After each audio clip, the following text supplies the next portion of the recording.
Good evening, everybody. I'd like to call the Wednesday, September 18th meeting of the Westwood School Committee to order. We'll start with the Pledge of Allegiance.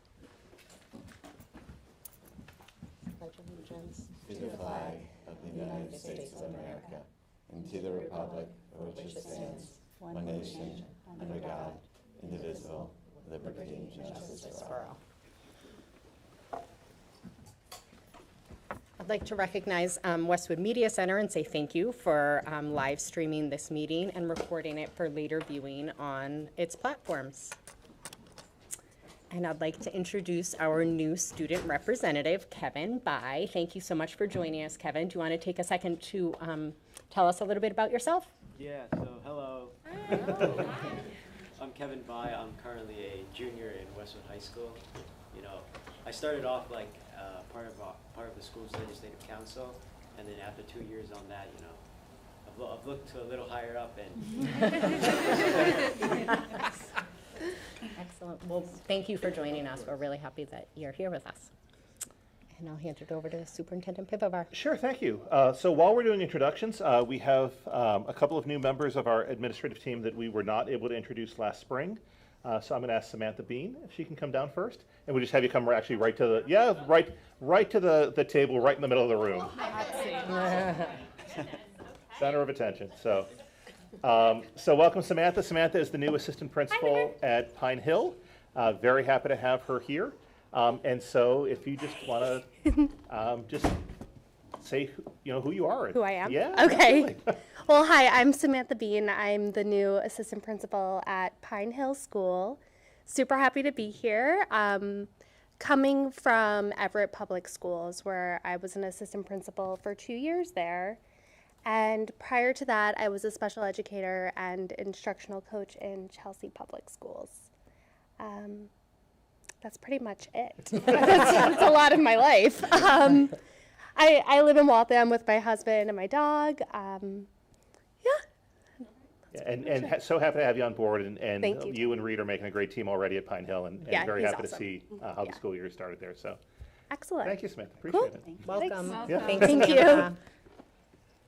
And then the second person I'd like to introduce is Dan Tratt. So Dan is our director of Westwood Integrated Preschool, as well as being a Student Services Department chair for MJ and Downey. Thank you. Yeah. So welcome, Dan. Hi. Hi, nice to meet all of you. I'm Dan, and prior to getting hired to work in Westwood, I was in Framingham for 5 years as an elementary team evaluation coordinator, which is very similar to the department head position here at the elementary level. And prior to being in Framingham, I am from New York, and I was a special educator for 16 years, most of it for the New York City public schools, all middle, high school, and at those levels. And I'm really excited to be here. I live close by in Newton. I have a 5.5-year-old daughter, Ava, and I'm not sure if there's anything else I can share, but I'm really excited to be here. So, and it's been a great start. Not only the administrative team, but at all the schools I'm working at, and some of the principals I'm lucky enough to work with, and on the admin council. It's been a really great transition for me so far. Welcome. Great. Thank you, Dan. Welcome. Happy Thank to have you. Yeah, so Sam and Dan, along with the other members of our team, it's been great. It's been a great start to the year for us here. I do want to give, I had the opportunity to be there for parent orientation preschool earlier this year. This was great to see all the new families coming into the district, as well as returning families in preschool as well too. Just to kind of kick off with the superintendent's report. So one of the things that we really worked on this summer as an administrative team is we realized that we have so many different collaborative teams around the district, and we have norms for all these different collaborative teams. And we decided that it was going to be really valuable for us to identify a baseline set of norms that, regardless of what team was working, this is our threshold at a bare minimum for, that's a terrible way of phrasing that, let me phrase that again. This is at the core of what we believe all of our work should be, and that while these norms can be added to for a particular team's purpose, they can't be taken away. And so we identified these four. I introduced these to staff on opening day, and I share them here with the committee so that hopefully they will inform our work collectively as a committee too. So they're keep students at the center, hold an equity perspective, balance advocacy and inquiry, And then as a speaker, own your impact, and as a listener, assume positive intent. We think they are really reflective of our core values as a district, and so I want to share them here to frame some of our conversation. And thank you to people's work on this and on incorporating them. Just some pictures kind of from the start of school. It's great to show these things. So we don't have pictures from every school, so my apologies if your school is not here, but we did want to grab pictures from different levels. So these are from the She and Paul family picnic. Great, smiling, happy kids, ready to be back. The library is now open at Thurston Middle School. We are very happy to have the library open at Thurston. And so it is still being fleshed out and continue to work in there, but it's great to have that open. I was over there last week getting a chance to see it. And then just some pictures from the first week at the high school as students came back. And our smiling admin team there on the right-hand side, who probably didn't know that their pictures are going up on screen tonight. Obviously, there's a lot of work that went into getting the school year open. So there's two parts of this report tonight. One is I'm going to have Caitlin, and actually I should say welcome Caitlin to your first formal meeting here at the table with school committee. So Caitlin Ahern, our assistant superintendent, who I know was introduced last year, is going to talk a little bit about our work in curriculum and professional growth, and then I'll have Lemma talk about some of the work that we did on our facilities and capital side this summer. So Caitlin, the floor is yours. Thank you. And thank you for the welcome. I'm excited to be here officially now. So over the summer, teachers are hopefully getting that time to rest and relax, but they are also working really, really hard on different curriculum projects and professional learning. And that is something that I love to see and be part of, and we're really lucky here in Westwood to have a really strong summer program for curriculum projects and for professional learning. We had over 80 Westwood teachers participating in summer curriculum work. And what's really important about this time is that the school year is very, very busy. It's hard for teachers to find the time to do sort of that deep curriculum work that helps to revise our programs, move things forward, bring things into consistency when they weren't before. So all of those sort of big sustained projects that need to happen over the summer, and our teachers are kind enough to come back and keep helping us do that work. So 25 summer curriculum projects happened. In the memo, I listed just a handful of them that happened. The wonderful thing about all of the summer work is that it gets experienced district-wide over the course of this next year. So no matter what grade level, no matter what school your students are in, they will be experiencing some of the new curriculum, some of the revisions and updates that happened over the summer. For professional learning, so we had 3 courses that ran over the summer, and these are professional learning courses developed by educators here in Westwood for educators here in Westwood. So we had Leslie Briggs leading Identity and Positionality Boot Camp. We had Tom Millett, the assistant principal at the high school, leading the Well-Oiled Wolverine, which is how to save time, be more efficient, and do your work really well.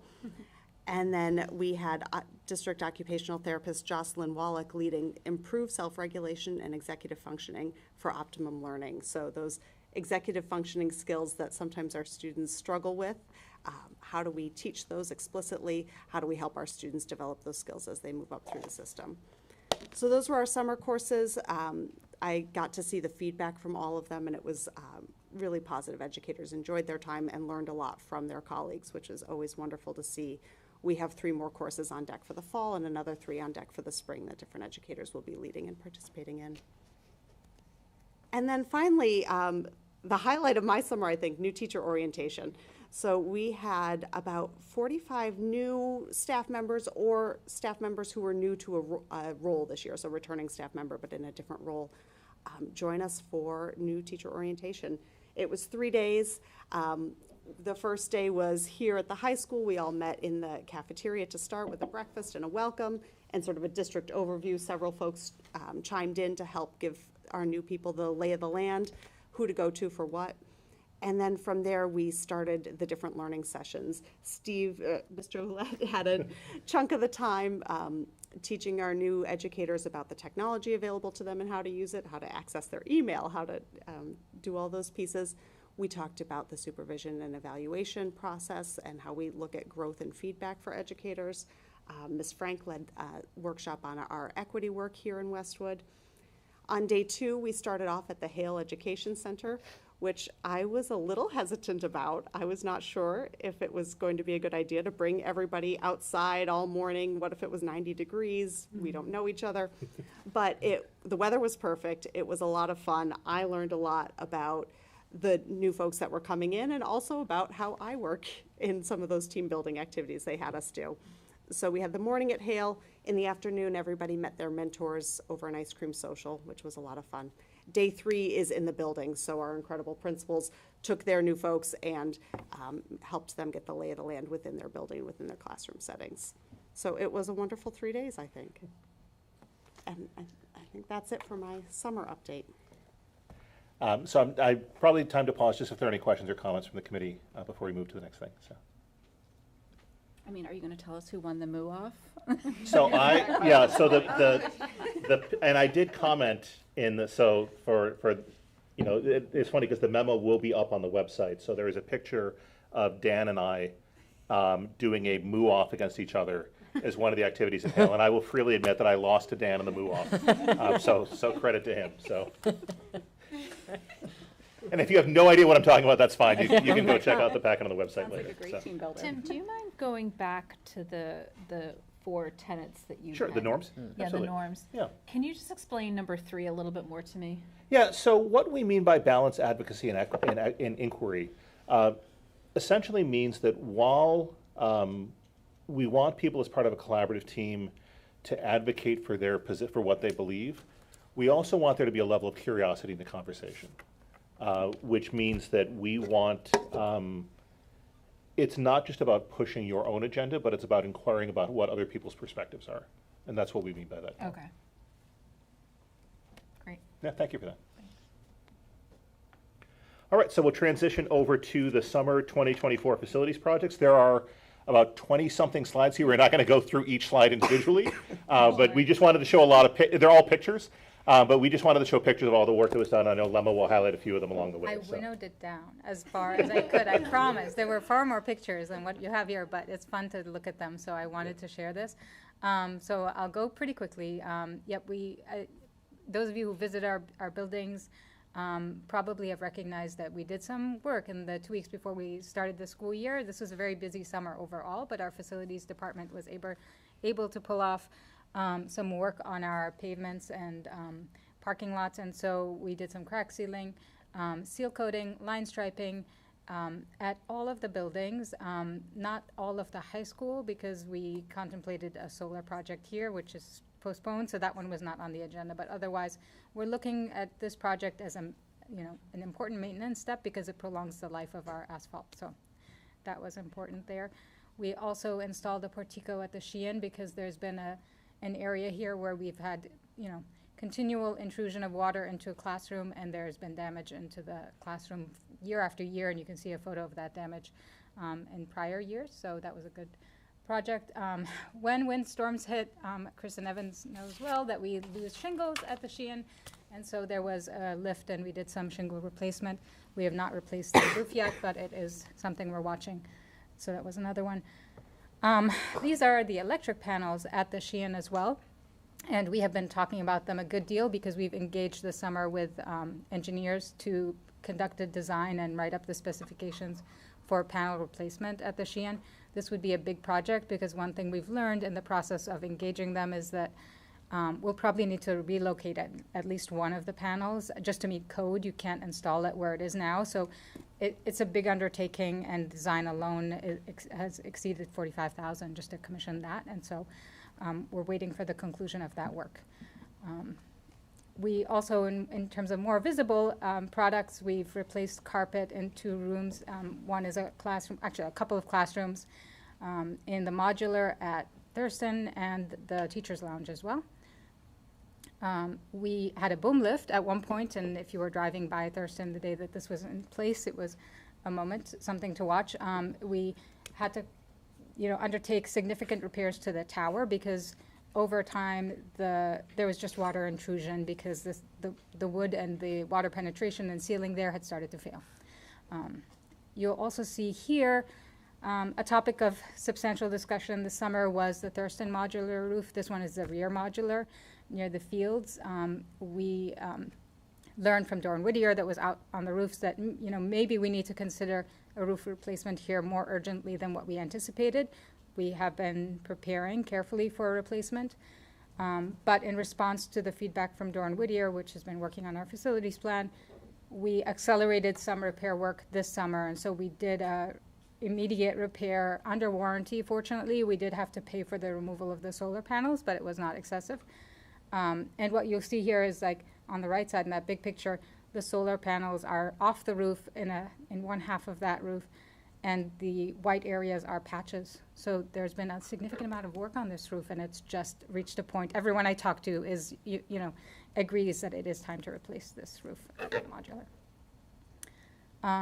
At Thurston as well, we talked about voice over IP conversion, and so we prioritized this project because it has been difficult for the principal and the principal's office to communicate with all classrooms at Thurston. The phone system is really old, and they cannot reach all portions of the building. And it's a safety issue. So with that said, we considered converting to the phones from analog to voice over IP throughout the building so that they can be used as both phones and also as a mechanism for reaching classrooms for an announcement. In doing that, I got a quote for implementing that conversion, and the first quote I got was around $230,000. So it was far more than what I had anticipated, and we couldn't move forward with that. But we got creative, and so we pushed back and we thought about alternative plans, and we were able to deploy a new technology for converting equipment that we already have into kind of digital equipment, converting analog to digital. So with using that, we were able to achieve the voice over IP conversion at a lower cost, still significant, but it was about $70,000 to implement this project. And you can see we installed some signage there too. We did finally take care of a walkway that was really important at the Downey, which had been a trip hazard, so I'm happy that that was completed this summer. And we also took care of some playground repairs at Martha Jones. And also at Martha Jones, in the next slide, you'll see we installed an ADA door controller so that that door can be opened and that building is more accessible. We've also done that at the preschool, and we want to do that, and we have it slated for this year to install some more at the high school because it is our polling location for the district. And we have so many events at the high school, so we want more of these doors to be accessible, period. So we're doing that when we can. You may be familiar from the operating budget that we added a teacher to open a bridge program at the high school this year. And what you see in this image here is the classroom, what used to be the now bridge classroom, but what used to be the town IT office at the high school. So it was a carpeted space that we converted, and it's now a welcoming classroom space, and I'm really happy with how that turned out. I give a lot of credit to the facilities team, but also want to explicitly thank the town folks who moved out and really worked with us to help us achieve this in time, as close as possible to the opening of the school year. So that was great.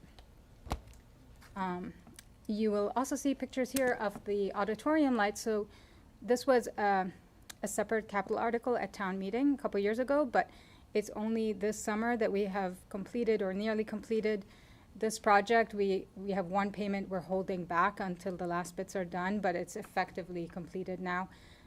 So the auditorium lamps and controllers have been replaced, and you can see some pieces highlighted, including the aisle safety lighting. I've heard that students were thrilled already in the spring with the musical that the lights perform much better than they had been, and that they're looking forward to using these. And one of the students in particular has taken an interest in learning more about the technology and partnering with the teachers to operate this. I want to flag, though, that this did come in over what we anticipated for budget. So it was budgeted at $400,000, wound up costing over $509,000. We were able to swing it because it spanned 2 fiscal years, so we used some of our capital funds from those 2 fiscal years to make it happen. Then you'll see the high school. This is the high school roof with a section with the solar panels on it, and this one is a project scheduled for restoration work next summer. So we're looking forward to that. We did the design on that this summer. And you'll see here the two new spaces or conversions that we've finished up this summer. One is a student support room at the high school accessible to one of the classrooms, so a little bit more of a private space for staff to meet with students. And the other is the HR office, which is just being wrapped up. We have furniture being delivered soon, but the walls are up, and we're very pleased that that's in place now that we have an HR director. So, final few slides. The high school, we implemented a complete change of the glycol fluid. So glycol is this technical thing, but it's a fluid that is added to HVAC systems with chillers, and it both prevents freezing and it improves the performance. So we've not changed the glycol at the high school building since it opened, and the concentration had really dropped, and it was time to attend to that. And you'll see drywall and Sonitrol security upgrade are flagged here as well. So those happened this summer too. I mean, you can see the facilities department was pretty busy. Finally, Pine Hill is a brand new building, but we were not able to build the garage through the project itself, but we do need a garage to support the equipment that the facilities team has. So the design for that went to the planning board also this summer, and that is moving forward. So we look forward to seeing that soon. So there's a lot there. Yeah. And again, certainly, credit to Lemma, credit to Tom Carey, Ron Smith, our whole facilities team for the work they've done, but certainly happy to entertain any questions from the committee or comments. Great work. Will the restoration be done all next summer, or will it be over a couple of years of this building? The high school? Yeah. I don't know yet, Okay. but we will know soon. So we are working closely with Ameresco to, first of all, get the plan for the removal of the solar panels. And we have prepared the specs for the restoration both ways, in anticipation that it might need to be done over more than one summer, but if we can go out to bid early enough, and if we can accelerate this, maybe we'll do it all at once. It's a question. Right. Was the roof work that was done to the middle school this summer the part that was under warranty, or is it forthcoming work that is under warranty?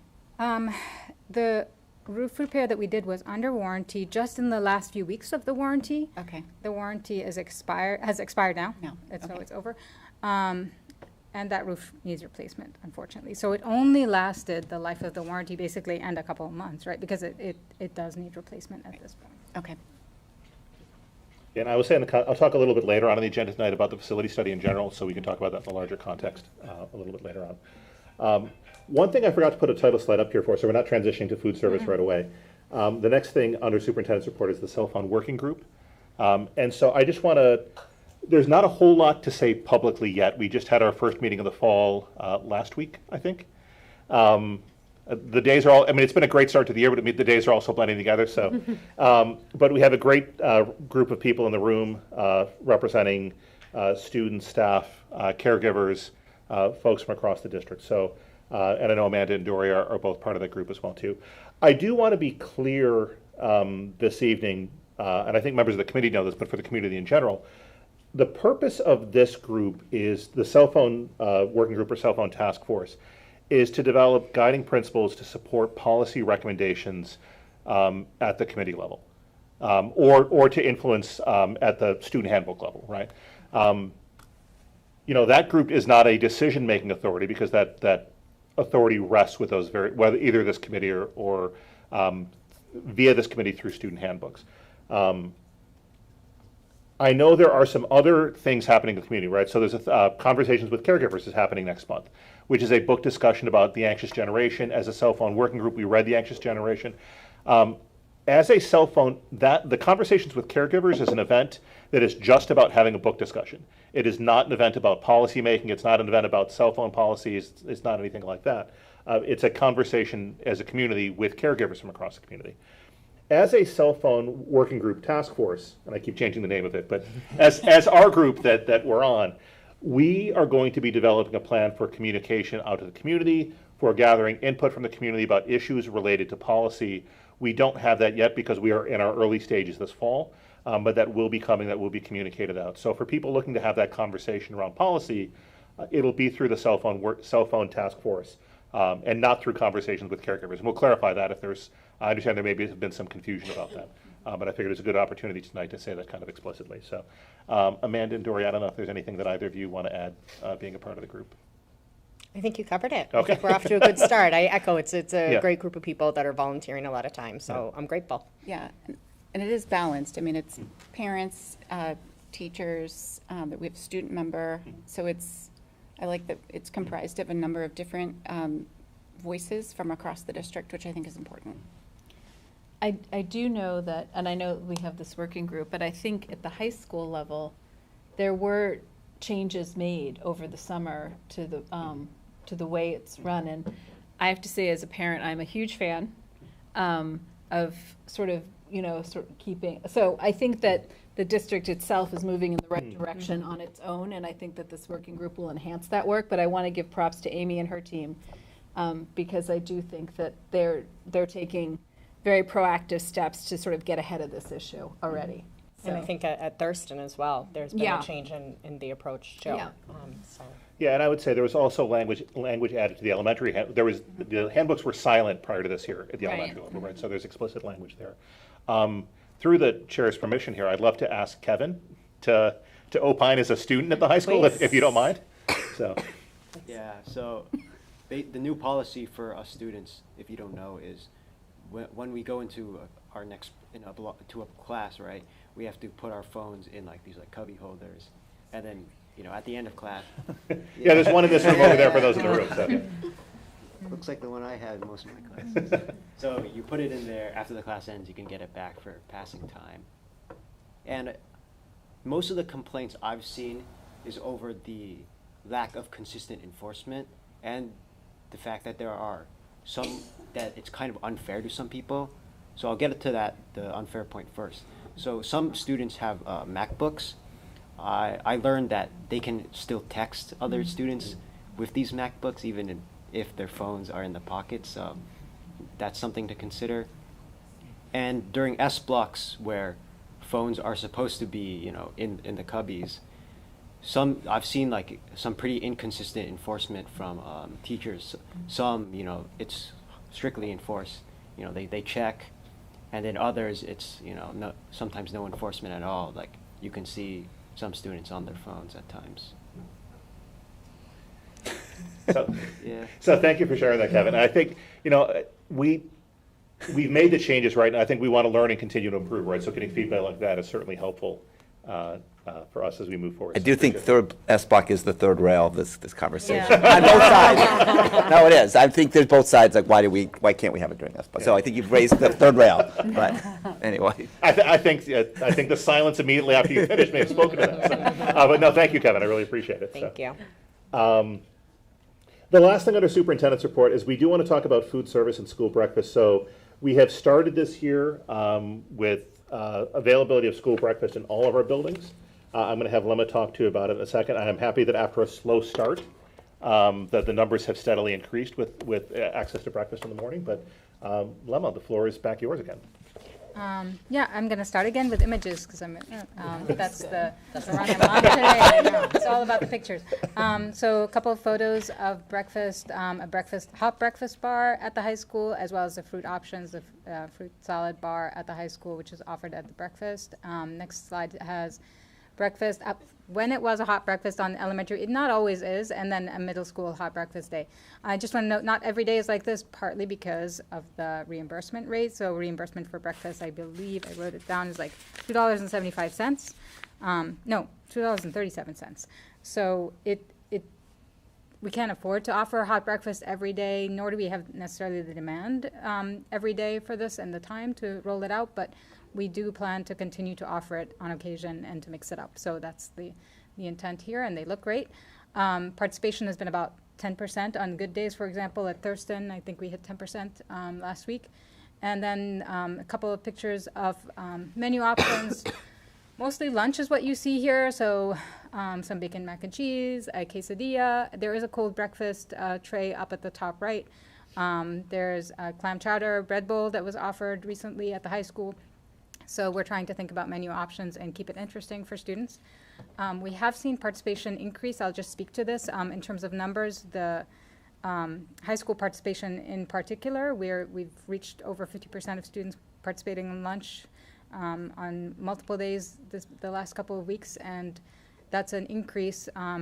Pre-COVID, it was around 33% when I looked at those numbers, and then post-COVID, there was an improvement because we went to free lunch, but it wasn't reaching even 40% on a consistent basis. So to reach 50% of students participating is a big difference at the high school. We're not reaching 50% yet at Thurston. I think Thurston is harder operationally, so you can imagine that because of the size of the cafeteria, the timing for lunch, there are different challenges there. But we continue to aspire to increase participation, and similarly at the elementaries, we've seen an increase. And then my last 2 slides here are just to explain that this is complex for students and for families, right? Because to be eligible for a free breakfast, you must meet the requirements. And so I've just shown here in breakfast, it's a little bit more flexible than lunch, but to receive the student meal reimbursement, you need a fruit and at least 2 other breakfast items. So that's what makes it an eligible reimbursable breakfast for our students. And then the lunch, this is more familiar to us, but it's regulated tightly, and we do have to monitor that the options are selected this way. So students must select 3 to 5 components of the ones listed above: grain, protein, milk, fruit, or vegetable. And you have to include a fruit or vegetable in that mix. Otherwise, you can mix and match. So that is what we're offering now in our cafeterias. But we're very excited and looking forward to more growth and more participation. Yeah, and certainly thankful for the state budget too, which has continued to make lunches and breakfasts free for all students. Yeah, So. I do want to say I'm very happy to have Mike Damasio on the team. He came and introduced himself, and we've also tried to expand that team this year. So we have a kitchen manager now and a chef at the high school. So these have been improvements, I think, and we've seen some of the results. Yeah. And actually, I do want to clarify one thing. As the parent of a high school student myself, you get 1 free lunch, and anything beyond that you are paying for beyond the 1 free lunch. But Yes. just to clarify that for the public record. So. I just also wanted to give a shout out to the Legislative Council because I know they raised this issue, I think, 2 years ago. And Lemma, you came and spent some time to try to review all of the different components.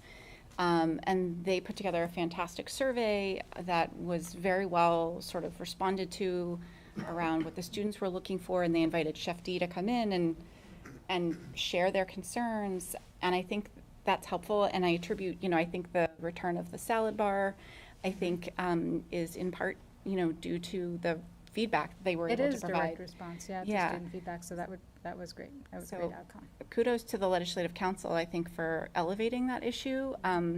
They sought to really increase the lunch participation as a means of social connection in the lunchroom, as opposed to folks sitting in their cars. So it's good to hear that the correlation is there. I hear it's great. I mentioned to them, and I know Amy's going to look at me like I'm nuts, but anything we can do to increase the breakfast participation, I know carts or, I don't know, because it's still pretty low, and at least for my daughter, it's basically 1 every 7 days she's going to eat it when she has a study second period. I don't know if there's anything we can do systematically, but that's just my only feedback, anything we can do. And I know it's been a... Okay. I would say it's been a busy September, but we will be meeting, actually, I think I'm meeting with Amy this Friday, so we can chat about our options. And we're eager to have more students participate in breakfast, so we're thinking about creative ways Great, of thank you. doing that, yeah. You had it? Do the buses arrive in Unfortunately time for the kids to have breakfast? No. It's tight. It's really, and that's part of the challenge, and we've been looking at bus arrival times in general. Like, when the year starts, it's quite bumpy. Sometimes it smooths out, and when it doesn't, that's when we meet with our bus coordinator and we look at what's happening on the bus. Yeah. And my understanding is at the elementary level, kids choose between morning recess and breakfast. Is that Yes. right? Yes. So maybe on inclement weather days or as we approach winter. As the weather gets colder. yeah, we might yeah, see it an might be more increase in appealing to enjoy a warm breakfast. Okay. I think I can actually attest to the bus issue. Unfortunately, I have not had the opportunity to have the school breakfast due to the fact my bus likes to arrive at 8:13 on the dot, so gotta get to class. But from my friends who have tried the school breakfast, their feedback has been pretty positive so far. It's mostly like, oh yeah, it tastes pretty good. It's not like a Michelin star restaurant or anything. They'd have it again. 237. Yeah. All right, so thank you. That's the end of the superintendent's report this evening. All right, so now we can open up the floor for public participation. Any members of the community who would like to address the board are welcome to come down. They have 3 minutes each to speak, and if you could share your name and your address. Anybody?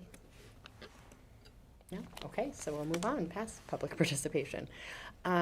So I don't have much in terms of a chair update since we're just kicking off the school year. I do want to just alert the public that we updated the school committee liaison reports. So that's been posted. So if anybody's wondering who their liaison is at their particular school, they could check it out on the website because we do rotate those assignments each year typically.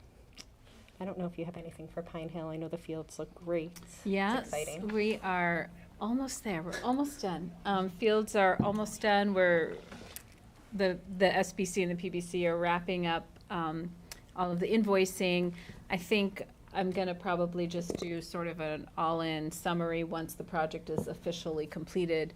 But yeah, the fields look great. My favorite thing is that little path between the two fields. I think that came out really cute. Yep. Hopefully we'll be able to play on them someday. But that's it. And one thing, Tim, thank you for reminding me. I forgot to mention, we have our first office hours of the year set. Maya and I are going to host on October 9th. I believe we said from 5:30 to 7. So communication will go out to the community in advance. But if anybody wants to mark that on their calendar, it's a nice way to come speak to district leadership and the school committee in a more kind of informal, conversational setting where we can actually talk back and forth. Does anybody have anything else? No? All right, you want to take it over? All right, so on to discussion items. The first item on the agenda is to talk about our bridge strategy for district improvement. And I know the committee, I had previewed this with you during our retreat time in August. So just for some context on where we are. So when I came into the district a year ago, we were entering the last year of our 3-year district strategy. And we had the original intention of hopefully doing a series of visioning sessions last spring, which would then inform, because you really want to have a division developed before you can develop a strategy that goes with that vision, and that we were going to tie that visioning work to the facility study. And I'll talk about the work that we're going to do in Portrait of a Graduate in a minute. Unfortunately, due to some delayed issues around procurement, that work is not happening until this fall. And so we've designed a 1-year bridge strategy that really is about creating the enabling conditions to allow us to move forward for the next iteration of our district strategy as a whole. This is a metaphor that we're hitting people over the head with. It's literally a picture of a bridge for a bridge strategy. But you can see the destination here is around equity and excellence for all, and there's 3 key components to it. One is elevated student learning, one is a culture of data use, and one is about district vision and strategy, knowing that that is the work that we need to do moving forward that will really inform our next iteration of plans after this. And we've identified strategic priorities in each of these 3 areas. So under elevated student learning, the first one is we want to, and again, I thank the committee for your feedback, and you'll see that these have been modified a little bit from what we had talked about in August. So the first one is about deepen focus on instructional practices to ensure that all students' academic, social, emotional, and behavior needs are addressed. The second is to examine the curriculum review cycle to ensure that all students have access to rigorous and relevant curriculum. And the third is to cultivate a shared understanding of multi-tiered systems of support, MTSS, and to initiate multi-year planning for implementation to ensure a proactive, consistent approach to supporting all students. And what I just want to say for framing these, and I've actually talked about this on opening day with staff, if you recall last November when I had shared my entry plan findings with the committee and with the community, I talked about really strong academic performance across the district. We want to make sure that we maintain that high level of performance. But I also had identified through that entry plan that really strong performance for most can mask significant struggles for some. And so that third priority around cultivating the shared understanding of a multi-tiered systems of support is really designed to ensure that all students can achieve at high levels and create that tiered level of support for all students. The second area is around a culture of data use. And the 3 priorities here, and again, this is about anything that we want to do, we want to make sure that we are doing in the context of knowing where we are, knowing what we're doing, and knowing if what we're doing is effective for kids. And so the first thing is we want to strengthen our capacity as district and school-based teams to analyze and evaluate data. The second one you can see is pretty much taken directly from our equity audit from a couple of years ago. We want to develop an equity data collection, tracking, and communication plan that includes achievement, growth, and school climate data. We added that piece just because we want to make sure we name all of those as important to ensure rigorous learning environments for all students. And the third one is we want to build and are in the process of building. I'm happy that Chantel is here as our new HR director, who has an office, as you saw from the facility study, to build a coherent human resources systems that enable the district to attract, support, and retain a high-quality, diverse workforce that's representative of the world that students will enter. And then finally, the last piece is around developing the vision and strategy for moving forward. So I'll talk about the portrait of a graduate in a minute, but we want to develop a district vision through the creation of a portrait of a Westwood graduate. Once we do that, we then want to establish a new multi-year district improvement strategy. And then with the district facilities master plan, we want to complete the plan, we want to communicate the plan, and we want to gather feedback on the plan so that it can inform our process going forward. So I will ask the committee this evening to approve the strategy and the strategic priorities. What is behind all that, and you have this in your packet, and I'm not going to go through each of these because it would be a rather exhaustive process to go through each of these. But we have action steps developed for each of these priorities. You can see these are a little bit more fleshed out than they've been in years past, where we identify what the action step is. We talk about what the evidence of implementation is up front. We talk about who's responsible. We talk about the timeline. So for example, on this group, one of the things that I really want to highlight is that second action step, where we as an admin council are going to be conducting regular learning walks within the school, with school and district leaders to develop shared expectations of effective, culturally responsive instructional practices, where we'll be doing at least one district-wide with all 20 members of admin council going through each building over the course of the year. So we've established a schedule. We'll start with our first building in October. There'll be a couple of months that we'll skip, so we're going to skip, December / late December, early January, because we've got to focus on budget. We're going to go to the preschool during MCAS season because everybody else is impacted by MCAS, but we'll go to the preschool then. But we want to do that, and we want to use a shared walkthrough tool, right? So we want to make sure that as an admin council, we're getting into classrooms, we're developing that shared understanding of instructional practices. So you can see those action steps spelled out in your packet for each of the priorities.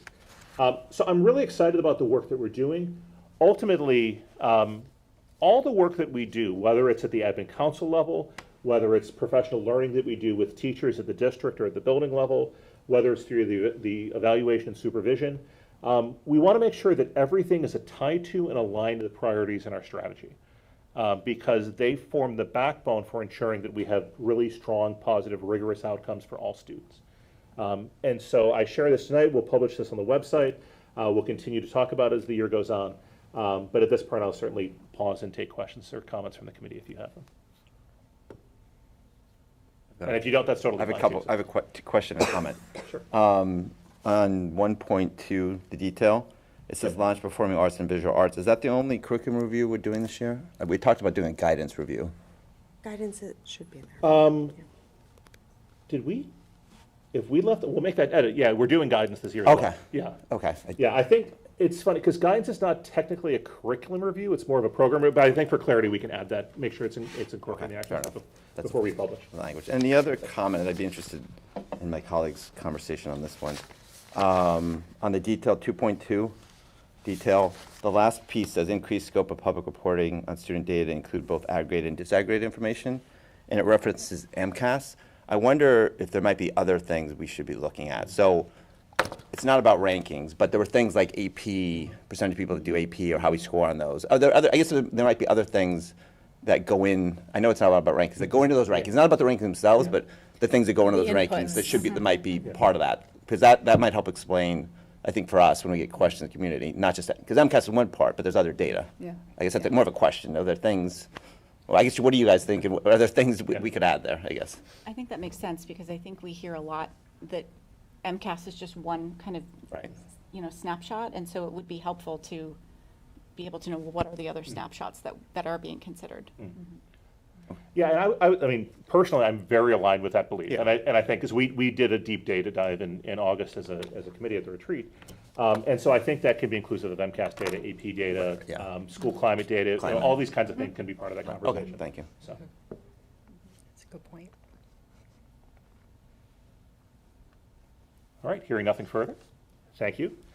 On the facility study update, so there's not a whole lot from a tangible update yet, but it's coming, I think is the best way of phrasing it. So as Lemma had alluded to earlier, during the summer months, Doran Whittier came in and examined each of our schools to determine the capital improvement needs for each building. So that work has been happening. The capital improvement list is being finalized along with associated cost estimates, so we expect that coming in the next few weeks. I know that as a committee that we're going to have to, identify sort of what comes out of that, and we know we're going to need to hold a public meeting to share that result. I would anticipate that in probably late October, early November, so that we have a chance to digest before we're ready to present anything publicly on that front. The phase 1 visioning work for the facility study, and this is, you can see the graphic below is something that I shared back in May. That phase 1 visioning work was completed in spring of 2024. That work will be used in conjunction with the facilities assessment to develop a comprehensive plan with options for future building projects, and we'd anticipate the public release of that sometime in early 2025. Again, we want to make sure that we are doing this in a way that is well thought out, and so I'm excited about what that will bring and having that conversation with the community. I want to be, I've said this before and I think I'll say it again here, right? The goal of the study is not to come out with, this is the path we are going on without any level of public vetting of that path.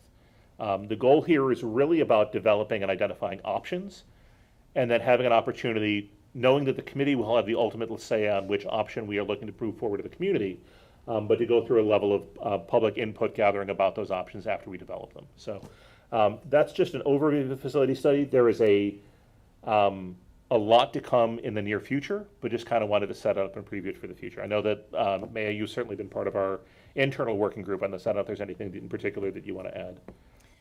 I don't think so. I think what you'll see is that there is a tension between, what our facilities are capable of and what is best from a pedagogical, educational perspective. And so it's sort of the chicken and the egg. Which one drives, right? Do the facilities drive what we can do, or is what we want to do drive how we use the facilities? So there is that inherent tension in this study, and I think you'll see that. And that's sort of what I've been struggling with as we go through, as you know. Yeah, no, absolutely. And I think that, one thing that is certainly, it's funny because in regards to this work, it's a little bit of a mixed blessing, right? I mean, you saw the pictures of all the work that we've done this summer. I saw the reaction of a couple of committee members when we showed the electrical panels at Sheehan, for example, right? It gives a lot of credit to the work of the team here in this district to be able to keep the buildings that we have going the way they're going with the age that they are. But that also means that the level of understanding of what we actually have, there may be a little bit of shock around what we identify through this study, right? I mean, Sheehan was built in the 40s. Thurston was originally built in the 30s, right? So there is when we know those are the two buildings that have the highest intensity of need, we'll have some conversation around that. But again, it's a credit to the work that has been done to maintain those buildings and keep them. I think to your point, Maya, there's a line that the MSBA uses, which I think speaks to this directly. And I know I've said it like 1 billion times in my career, which is that we want to identify the most educationally appropriate and cost-effective solution. Because it's not an either or, it's a both and. Because we need to be responsible to our jobs as members of this community in the whole, but we also want to make sure that we have educationally appropriate solutions for our students. Because that has to be at the center of what we do. So, and I think just for this group, layering on top of that is we know what's going on in the community, right? We know that if there's a fire station that's going to be on the table at town meeting in May. So we need to, we sort of need to think of the implications of that, especially in the context of debt and borrowing and what we've asked taxpayers to do and what the town can do fiscally if the fire station goes through.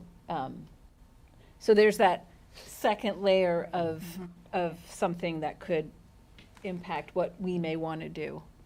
And have you had conversations with Chris or Bill Bruce about when you might get on their agenda at the appropriate time? So we have, when you say get on the agenda. I just mean like FinCom is naturally going to be interested in this. Yeah, so we're starting the budget steering process shortly, Okay. right? So that's happening. I had a conversation as recently as yesterday with Chris about where we are with our part of the study. Okay. The town is similarly doing their facility study simultaneously. So we've been in communication around this. And it's helpful that the same firm is doing both. Yeah. So that there's a level of at least understanding and shared conversation on that front. So. And I think somebody in the audience had their hand up. Do we need to open public participation back up to take questions? Do you know? Okay, so Sorry. Yeah, I mean. Thank you. Yeah, I mean, I think this is exactly what office hours are for, right, is to have that back and forth conversation.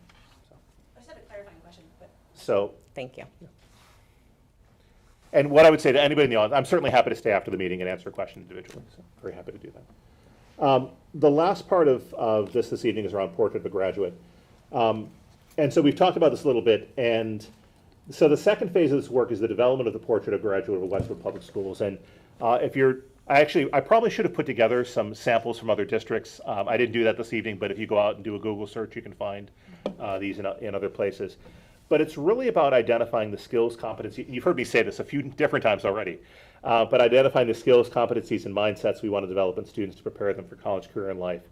And then use that to identify the development of a strategy that focuses on how we build that from preschool all the way up through graduation or when students are 22, that's consistent with that vision.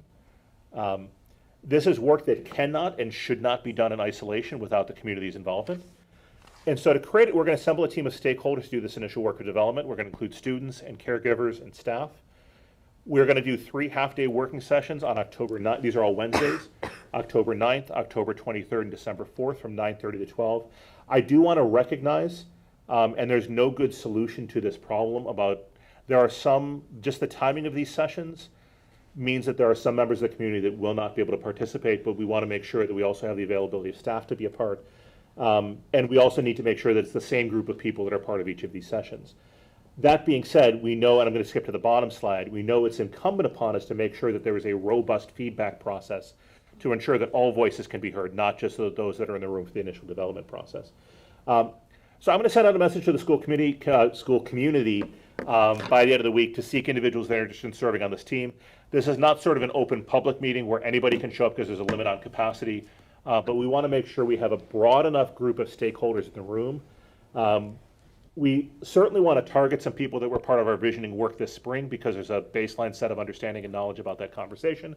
But we also want to make sure that there are new voices in the room that represent all different corners of the community as a whole. So that message will go out again either tomorrow or Friday, and we're excited. We are going to publicize this. I've asked principals to share this in their messages. I know, for example, I'm going to be at the Martha Jones PTO next week. I'll talk it up while I'm there. And certainly I'd ask members of the committee or anybody that's listening and watching to share it and have people express their interest. We'll have a little Google form that says, who are you, why do you want to be a part, and then we'll try to identify a cross-section of people to be a part of this group. So that's it, and happy to answer any questions from the committee. For the Google form, it'll have very clearly what the mission is. Yes. Right, because I think if you say portrait of graduate, people don't really know what that means. Yeah, and I think what I can do is that's a place where it may be valuable to include links to just some samples from other places. Yeah. Just so people can see what we're talking about. Yeah. Yeah. And for the people who aren't able to participate in the working sessions, and you mentioned soliciting feedback, how will that happen? Will they? Yeah, so I think part of our work is to figure out how that's going to happen. Okay. You'll notice there's a big gap between the October 23rd and the December 4th meeting. That's with intentionality, so that there's an opportunity during that time window to gather some feedback.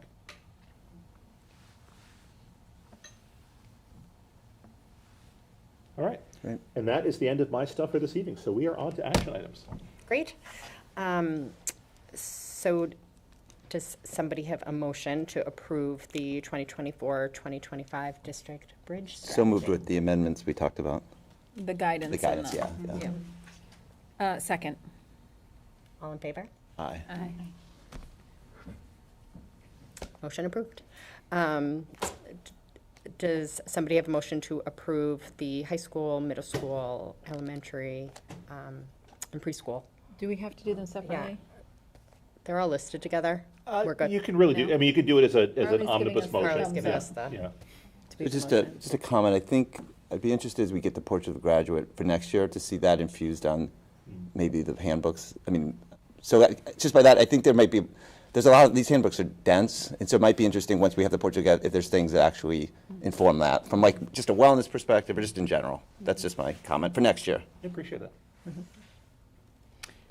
I'll make a motion to approve the high school, middle school, elementary, and pre-K handbooks. Second. All in favor? Aye. Motion approved. Do I have a motion to approve the August 7th meeting minutes? So moved. Second. All in favor? Aye. Aye. Approved. And a motion to approve the amendment to the 2024-2025 school calendar.